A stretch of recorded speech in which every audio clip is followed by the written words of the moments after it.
En aquest vídeo explicarem el concepte de transacció implícita i com funcionen en PostgreSQL.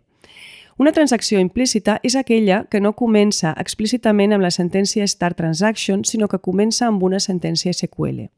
A continuació, anem a explicar aquest concepte a través d'un parell d'exemples. En el primer exemple, tenim una sentència de creació de taules i 4 sentències d'inserció que inseriran dades en la taula de supermercats. Anem a convertir aquestes sentències en una transacció implícita. Les seleccionem amb el ratolí i a continuació les executem en PostgreSQL. En la part inferior de la pantalla surt un missatge indicant-nos que totes les sentències s'han executat amb èxit. Això el que vol dir és que aquestes 5 sentències han sigut encapsulades per Postgres amb una transacció implícita, és a dir, amb un start transaction i un commit.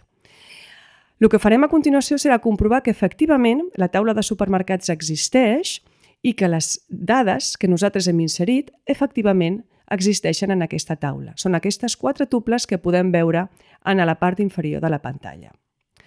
En el següent exemple tenim una sentència d'inserció, de nou en la taula de supermercats, una consulta de les dades d'aquesta taula i finalment una altra inserció.